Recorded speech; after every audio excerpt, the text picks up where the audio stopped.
Assalamualaikum warahmatullahi wabarakatuh. Hello everyone, we are from group 8. We want to present about this material. So let me introduce ourselves. My name is Cahyani Kurnia. My name is Cahya Apriliana. My name is Ayu Nurmala Sari. And my name is Mutia. Okay, enjoy the video. Okay, we will explain the material about structure and written expressions, problems with nouns and verbs. For the first is problem with nouns. Part A, using singular and plural correctly. Singular, it means that the noun is only one. For example, like flower, table, chair, and one house. But for the plural, it means that the nouns is more than one. For example, like tables, chairs, rooms, 3 houses, and several houses. We should add s at the end of the nouns if the nouns is plural. And then distinguishing countable and uncountable nouns. Countable, it means that the nouns we can count it in number. For example, like 3 tables, 5 houses, 2 flowers, and etc. But uncountable nouns, it means that the nouns we cannot count it in number.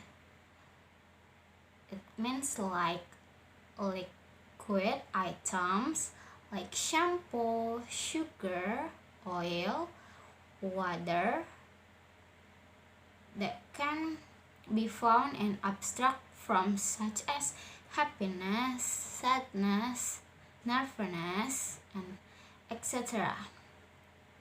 If countable noun, we can say it in number, many, fewer, and few.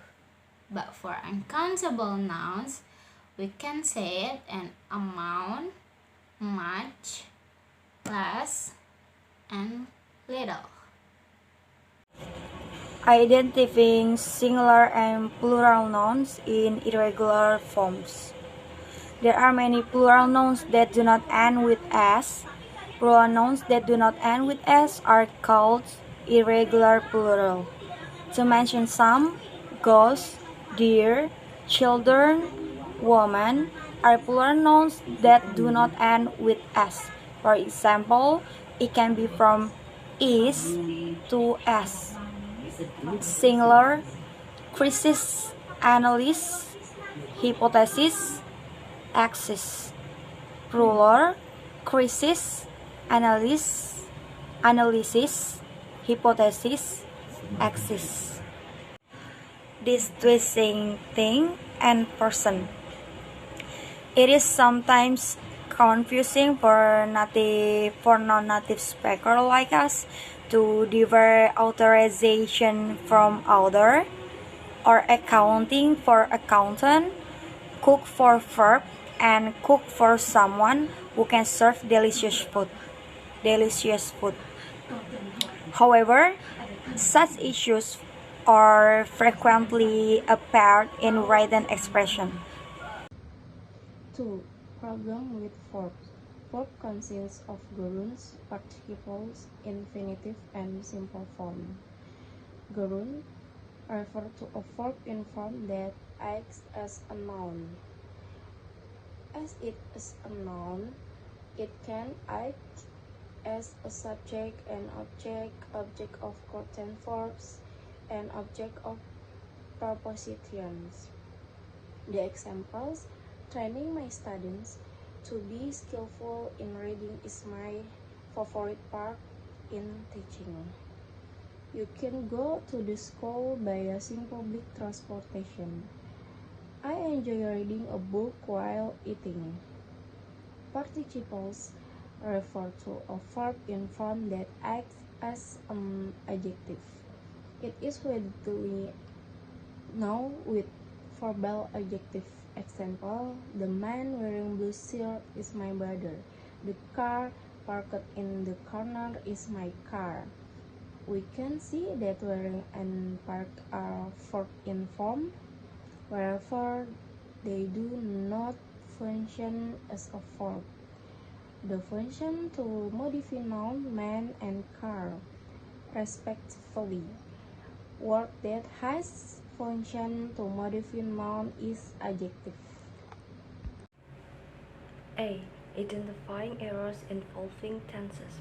Let's start from the simple present tense. It is also called a general time tense, which indicates that a condition is absolutely always true. It also shows an action or activity that always occurs frequently or regularly. Take a look at the following examples. First, the earth surrounds the sun. The second, Kaisal likes to visit Taman Safari for her semester holiday. And the third is, generally the class with Professor Budi is very interesting. The simple past tense indicates an action or activity that took place at a certain or specific time in the past. It has second forms of verbs or verb 2. Take a look at the following examples. First, he came across his Instagram account and found it hijacked. The second is, my parents and I visited Disney for celebrating my admission in Oxford University. And the third is, we had a very interesting conversation with the presenter last evening. On the other hand, the present perfect tense indicates an action or activity that began at not specific or certain time in the past and remain the same at the present. It involves has or have as its auxiliary and the third form of verb. First, Mr. Budi has worked for the school since 2010. The second is, I have never been to Ocean Park for 10 years. B. Identify incorrect verb forms. In addition to identifying errors that involve tenses, there are formulas that need to be intermediate academic English 440 understood in order to avoid mistakes in verb forms. First, the best form of verbs follow all types of modal auxiliaries like must see, can move, may remember, might go, could write, may sleep, ought to respond, used to read, and have to obey. Thank you for watching. Dadah.